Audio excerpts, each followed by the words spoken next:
Let's take a look at how you can use PeopleUpdate to manage your group memberships in Active Directory. PeopleUpdate allows you to manage group memberships by the user side or by the group side. We're going to take a look at both. There's a document you can reference to also go along with this video. The document is available through the PeopleUpdate website on webactivedirectory.com, and you can go to the Documents tab and find all the PeopleUpdate documents, including this document on how to manage groups.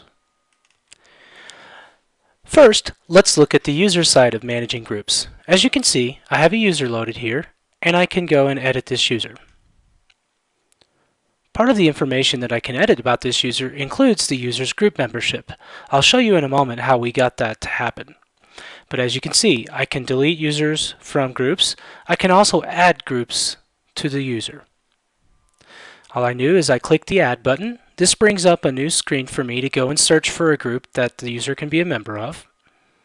Here, all I need to do is type in some search criteria. It does a lookup against Active Directory, shows me all the matching criteria. I select a group that I want to use, and it adds it to the list of groups that the user is a member of. As you can see, we have it right there. Easy as that. Then you can go ahead and update the group membership by clicking Update, and my changes are then saved in Active Directory, and I am ready to go. This is a great way to delegate group membership management out to your organization's users. Now let's look at the administrative side of setting this up. What we did first was on the security page of the admin console, we came in and we have a set of access control lists. We have the groups that we want to include from our environment, in this case the everyone group, as well as the ACLs that we're going to use.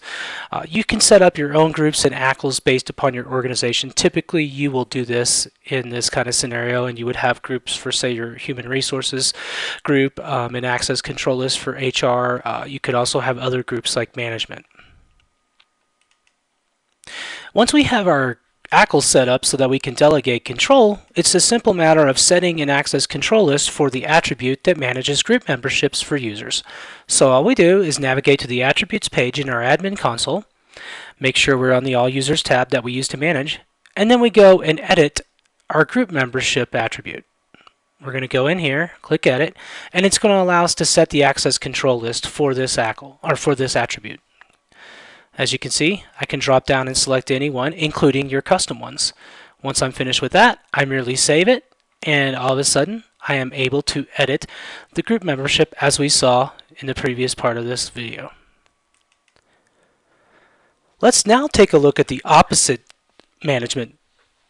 You can go ahead and manage groups from the group side as well, so you can basically add and remove members from groups. Here we have set up a tab called Manage Groups, and we can search for groups. It's very similar to a user search, except for we're searching for groups instead of users. Once the search completes, we'll be able to see a list of our groups that match our criteria, and we can go ahead and look at a single group. As we drill into it, we see the details, standard procedure here, as well as the members. If we want to add or remove members, we can merely click Edit, and then as we drill into it, we will actually see the ability to add and remove members using the same kinds of controls we saw before.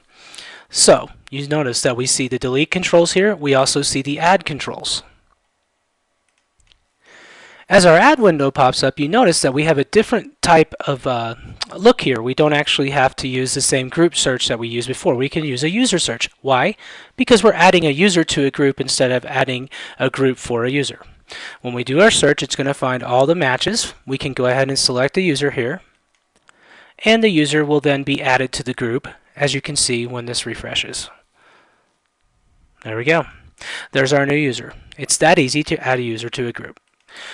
Finally, let's take a quick look at the administration side of this. Two things. First, on the directory page, you want to make sure you have the right tabs selected and that you have your search filter and your bind path search set so that you're searching for groups. That's very important. You're not searching for users, you're searching for object category equal group.